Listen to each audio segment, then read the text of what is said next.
Hello, ASW.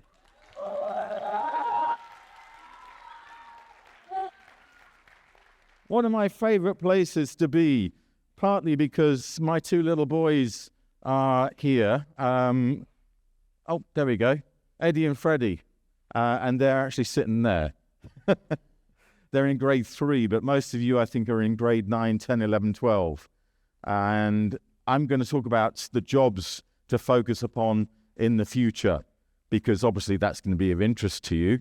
And you may be wondering why I'm wearing gold. Well, it's because I work in banking and payments and finance and technology, which is where the gold sits. It's probably not so much going to be in retail. And that's what I'm going to talk about today. If you want to know what I talk about generally, it's FinTech, which is the integration of technology and finance. And if you want to know more, there's a free book you can download from that link. And you may, because my boys said, why are you telling year 9, 10, 11, 12 about FinTech for kids? They're not kids. And I went, well, I normally give this book to the CEOs of banks so they can understand technology, because they're not very good at it, to be honest. And this is a simple way of talking about technology. And it's actually changing everything in the way we live and the way we do things, because you can apply technology to every aspect of our lives, as you probably know, depending on whether you play Fortnite or use Netflix or any other services.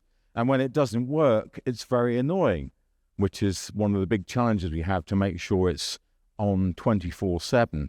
And in finance and payments and banking, it's become the transformational tools of our world over the last 15, 20 years. And I've been in that space for all of that time. I'm not sure where to point my clicker because it doesn't seem to be working. Oh, there we go. Maybe not. Sorry, can we? Oh, there we go.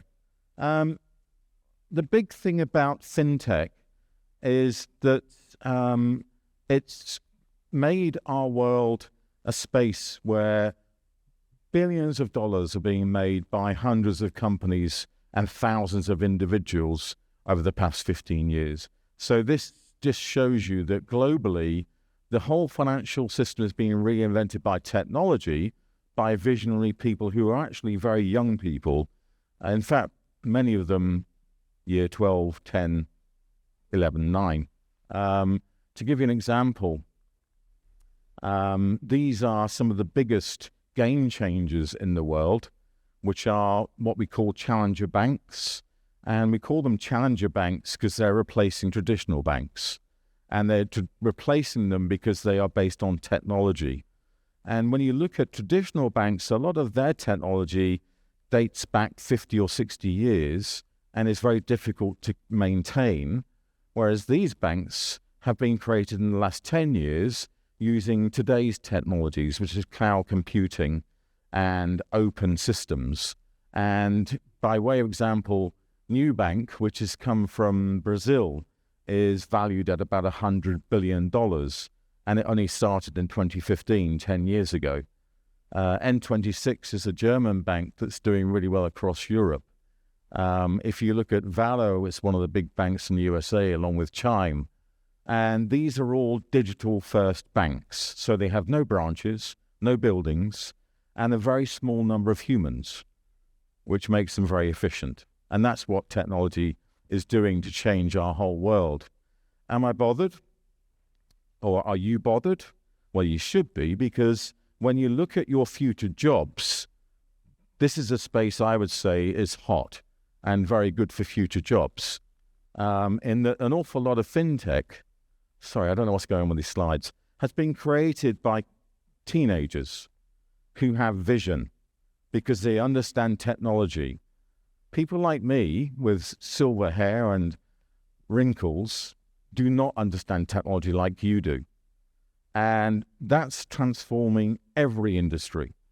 And financial services, payments and banking specifically, where I work, is being transformed by teenagers. I'll give you a couple of examples. This young lady, if the slides come up, I don't know where to point the clicker. Oh, there we go. Kaida Tekanaka. She actually started her company, Kidletcoin, when she was 9 years old. And it's a cryptocurrency that admittedly her mother helped her create. But can you imagine being a CEO of a company at 9 years old? Today you can. This young guy is Vitalik Buterin, and he created Ethereum, which is another cryptocurrency. And it's currently valued at $250 billion. He started that when he was 19 years old. Can you imagine starting a company at 19? Today you can. And these guys are Patrick and John Collison, brothers, who started a company called Stripe when they were 21 and 19 years old.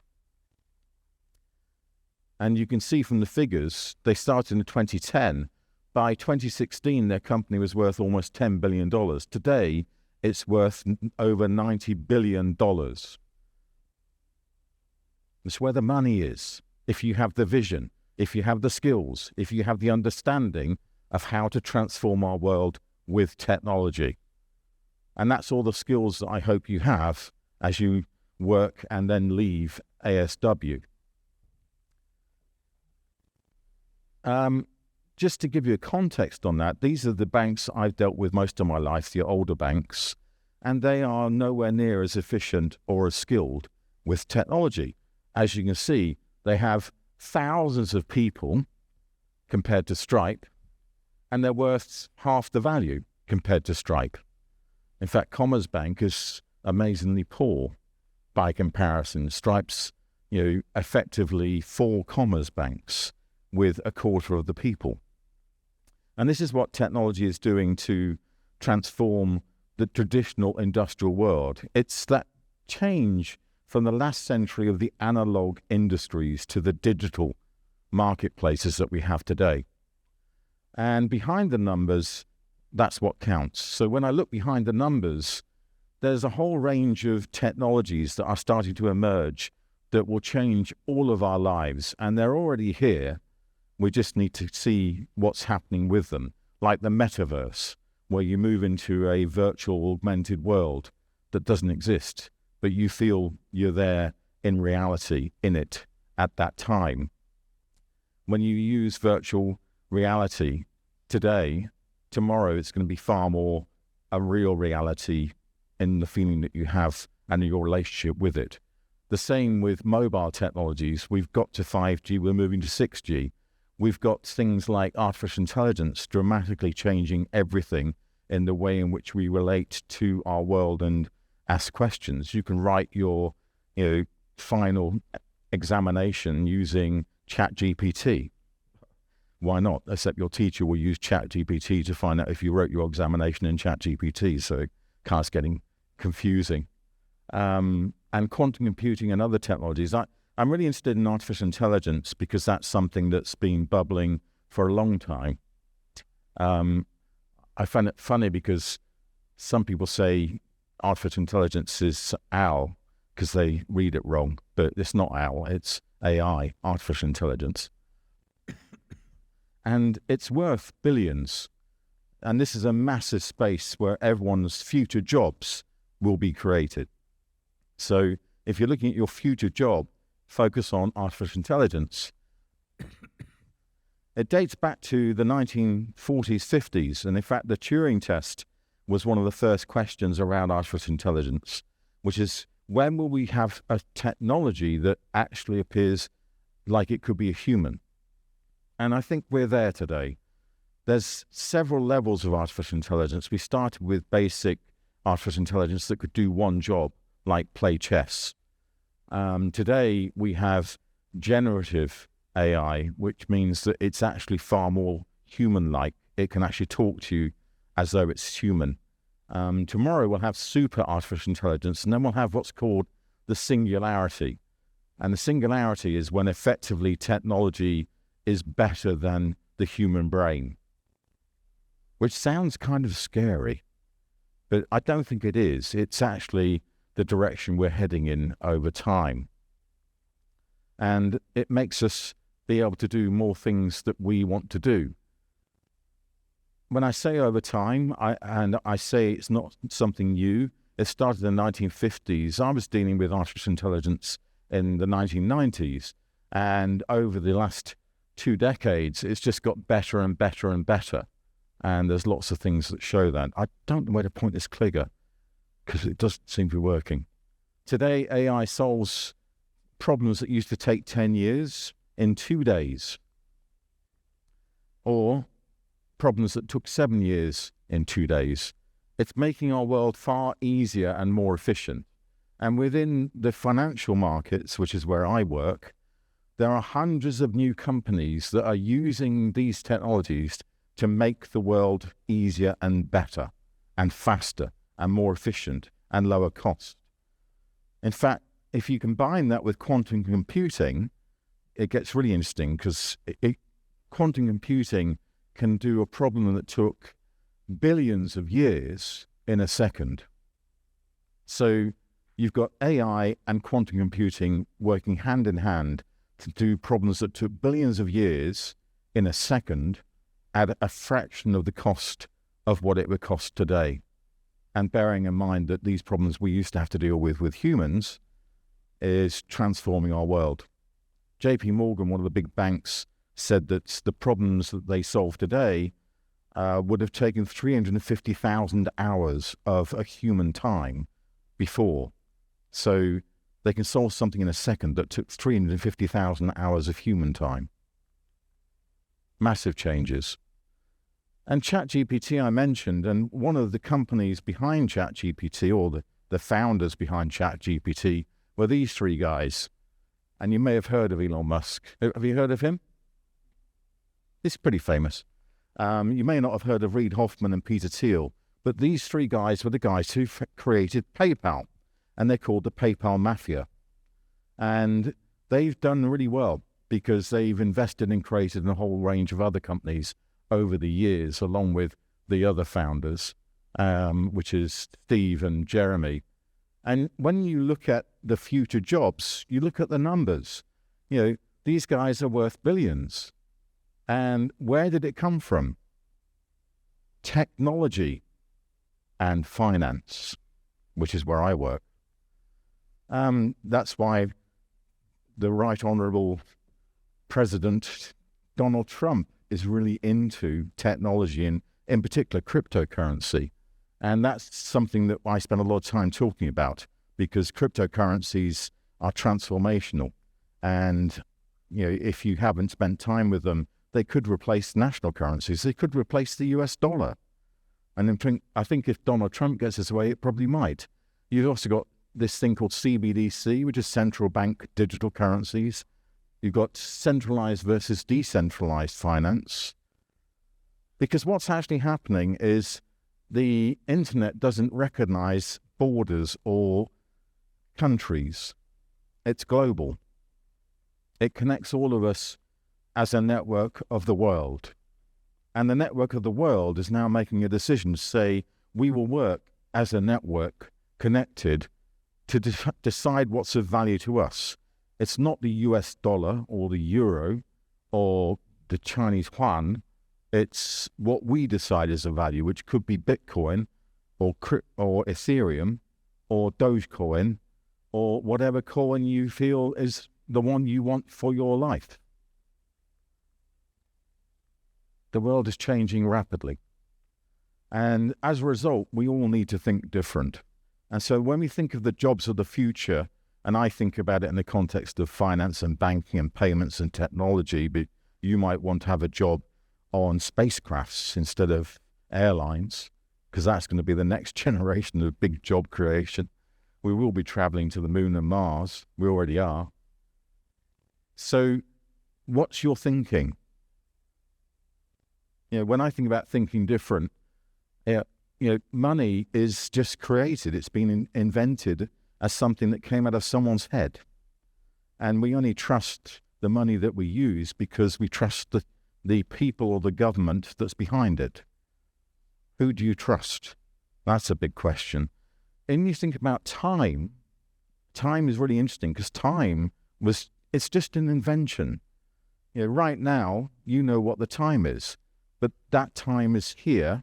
It's not the same time in China.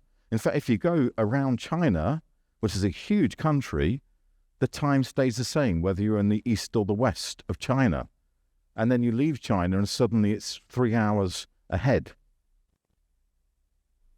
Time is just something invented by humans as an idea.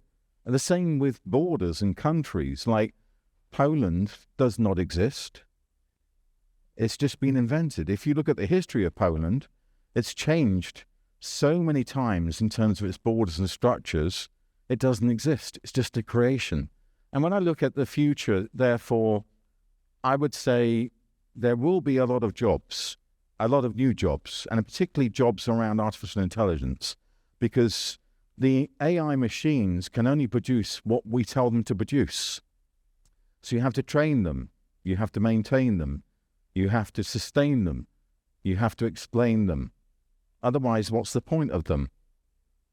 They're only there to tell us what we think, not what they think. They learn from us. They don't have any learning themselves to begin with. And the jobs of the future are all going to be around the core skills of how to use artificial intelligence, big data, social influence, analytical thinking, self-awareness, creativity, emotions, emotional intelligence, relationships, how to deal with humans. Machines cannot deal with humans, although they do it quite well, but only because they've learned from us.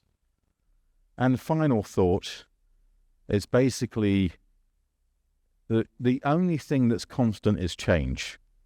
Charles Darwin, when he explains the survival of species, says it's not how strong you are or fit you are or intelligent you are. It's your ability to adapt to change. The only constant is change. And I'm going to finish with a story about my dog. So I mentioned Eddie and Freddie at the start. This is my dog, Ziggy.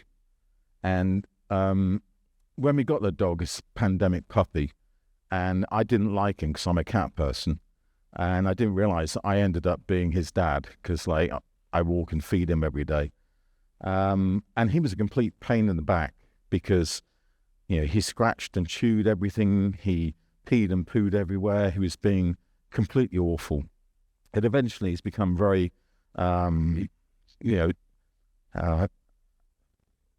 ordered. He does everything I say, sit, drop, stay, fetch, all that stuff. And then I realized that on the one hand, it's Stockholm Syndrome because he loves me because I feed and walk him. And so now he's in love with me and, he behaves. On the other hand, he doesn't challenge me anymore. He used to challenge me a lot. And so I think that's how a lot of people end up in their work life with Stockholm Syndrome. They fall in love with their company and they stop challenging the company. They stop thinking.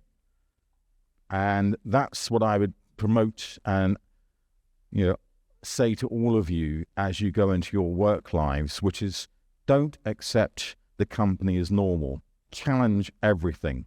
Question everything. Because if you don't do that, if you stop doing that, you'll just live a boring life. And I don't want you to have that. Thank you very much.